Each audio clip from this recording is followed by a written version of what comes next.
Porque la educación nos convoca a todos. En ADN abrimos un espacio para asumir juntos el desafío de aprender. Aquí comienza La Buena Educación. Andrea Aristegui, Ernesto Treviño y un panel de interesantes invitados. Conversan, analizan e intercambian puntos de vista sobre un tema donde siempre hay mucho que aprender. La Buena Educación está en ADN. ¿Qué tal? ¿Cómo están? Muy bienvenidos a este nuevo capítulo de La Buena Educación por Radio ADN. Los saludamos a todos quienes nos escuchan a través de la 91.7 aquí en Santiago, las distintas frecuencias de la radio a lo largo del país, en Isla de Pascua, y también a quienes nos siguen a través de adnradio.cl, donde también pueden revisar el streaming del programa.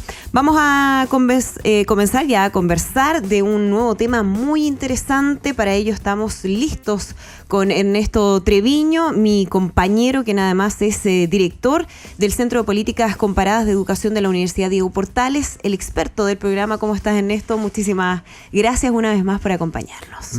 Muy bien, Andrea, muchas gracias.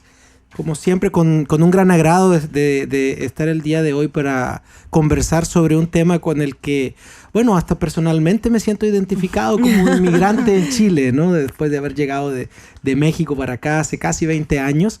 Y el día de hoy vamos a hablar de inmigración y educación en Chile. Y bueno, vale la pena partir diciendo que aproximadamente el 2% de la población en Chile es de origen extranjero. La gran mayoría de los inmigrantes provienen de países de Sudamérica. Bueno, y crecientemente ha habido una oleada de arribos desde Haití también. Pero la gran mayoría proviene de Sudamérica. Y esta inmigración, como en muchos casos, está vinculada pues a la búsqueda de las familias de mejores oportunidades de vida en otros lugares. Y esto acarrea consigo, evidentemente, pues la llegada de niños que ingresan a nuestro sistema escolar.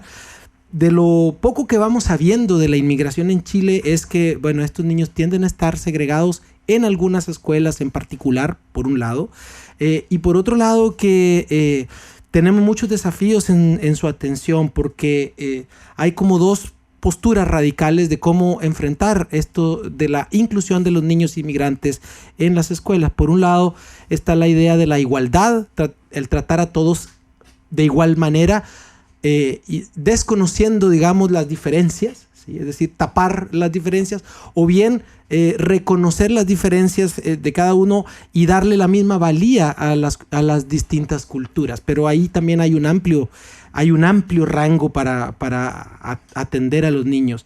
Y el día de hoy, bueno, nos vamos a hacer preguntas como cómo estamos tratando a los niños y niñas inmigrantes en las escuelas. Tenemos políticas, programas y materiales para incluirlos apropiadamente. ¿Qué tipo de procesos escolares y pedagógicos necesitamos desarrollar para atender este tipo de diversidad? Y para eso estamos el día de hoy con Claudia Matus, directora del proyecto Anillo Normalidad, Diferencia, Educación de la Pontificia Universidad Católica de Chile, y con Marcela Jara, directora de la Escuela D63, República de Colombia, de la Comuna de Santiago. Muy buenas tardes y muy bienvenidas. ¿Qué tal? ¿Cómo están? Muy bienvenidas a La Buena Educación. Quería comenzar preguntándole a Marcela por su experiencia. Vamos un poquito a la práctica de lo que tú has vivido. Cuéntanos cómo ha resultado este proceso de integración en una escuela pública de la Comuna de Santiago, donde tengo entendido más del 50% de exactamente, los como niños, el 51, casi 52%. Son inmigrantes. Es decir, ahí hay un ejemplo claro, ¿no?, de esta integración. Entonces, a ver si tú nos puedes contar un poquito cuál ha sido esa experiencia. Bueno, confirmar que lo que dice Ernesto efectivamente se está dando mucho en las escuelas, sobre todo de Santiago, en la Municipalidad de Santiago. Yo asumo el 1 de marzo del 2014 con una realidad similar, un poquito inferior en cantidad de niños migrantes, donde una escuela que cuando uno llega efectivamente ve esta como especie de segregación, ¿ya? Claro. Donde estos niños que provenientemente vienen en orden Perú, Colombia, vienen de Ecuador, de Bolivia, de Haití, República Dominicana, está llegando muchísimo. Uno toma una escuela donde efectivamente se vive la diversidad, sale del papel, ¿ya? Sale del papel, sale de las políticas públicas, sale del término, el concepto de inclusión, diversidad, multiculturalidad, y se lleva a la realidad. Pero llegué también a un lugar donde efectivamente quizás se veía como una desventaja, ya, esta segregación de recibir niños migrantes que otras escuelas quizás no recibían. ¿ya? Por lo tanto, empezamos a darle la vuelta a esta situación de decir que es una gran ventaja, ¿ya? Porque nosotros podemos vivir el día a día lo que es la diversidad. Es decir, los niños de nuestras escuelas tienen la gran ventaja de compartir todos los días con niños que vienen de distintos países, especialmente Latinoamérica, pero los niños son niños. Da lo mismo si tú vienes de Colombia, teníamos niños mexicanos también, si vienes de Haití, es un compañero, ¿ya? Entonces, esa diversidad la hemos transformado en una cultura de identidad, de que somos una escuela diversa, que una escuela en términos conceptuales distinta, en el que abordamos también no solo la realidad en cuanto a raza, en género, sino que costumbre, en su cultura. Desde niños ellos aprenden a compartir con un niño que es distinto, que habla distinto, que tiene otras costumbres, otras formas de hablar, otra jerga. Por lo tanto, cuando ese niño salga a la realidad profesional o salga a la realidad del mundo adulto, tiene una ventaja absoluta por sobre aquellas escuelas que nos quedamos tapando el sol con un dedo. ¿Cómo hacerlo de la mejor manera? Esa es la pregunta. Ernesto planteaba ahí distintas miradas respecto a este tema. Me gusta esa frase que tú dices, Marcela, de que los niños son niños, porque es efectivo, uno lo ve en cualquier parte del mundo. Claro. Tú ves a un niño de la cultura que sea y finalmente tiene los mismos intereses que un niño chileno. Se ríe con las mismas cosas, juega las mismas cosas, ¿no? Entonces, ahí hay un punto de partida que yo creo que no hay que perder jamás de cuenta.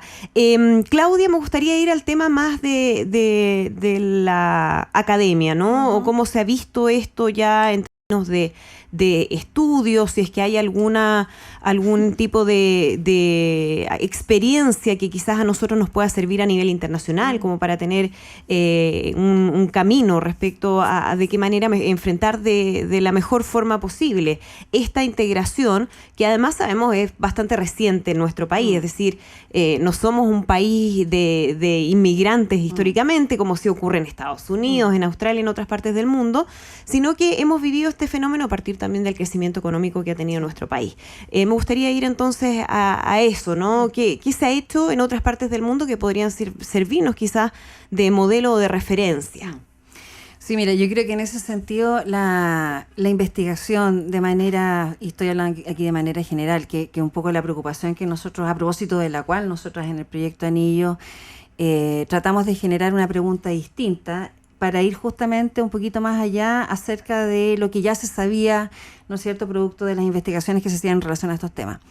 Entonces, en ese sentido, por ejemplo, la idea de que los estudiantes inmigrantes siempre, o es habitual que estos son puestos en un espacio de minorías o en esta idea del otro, del cual tiene que ser integrado o incluido, toda esta figura, ¿no es cierto?, en donde para nosotras como investigadores, ¿no es cierto?, tratando de dilucidar algunas formas de poder avanzar en la conversación, lo que planteamos, ¿no es cierto?, es que en la medida en que en la investigación se siga planteando la idea de que hay grupos que son concebidos como minoritarios, desventajados, vulnerables, etcétera, y que estos grupos son los que debieran acceder a esta idea más general y no cuestionada acerca de lo que son, por ejemplo, los sujetos que no son considerados como desventajados o vulnerables, para nosotros seguir insistiendo en esa lógica de seguir describiendo estos grupos en términos de los atributos, las condiciones, las posibilidades para entrar en espacios escolares y ser exitosos, entre comillas. Para nosotros era seguir redundando en una información que ya conocíamos y hay suficiente experiencia. Entonces, lo que planteamos en nuestro proyecto es de que en la medida en que nosotros entráramos a estudiar etnográficamente las escuelas, y en ese sentido trabajamos también, escogimos justamente escuelas de la Comuna de Santiago, justamente por el tránsito que tienen, ¿no es cierto?, de personas. Lo que hicimos ahí fue ir a investigar o mirar, tratar de hacer el ejercicio, ¿no es cierto?, investigativo de hacernos la pregunta al revés.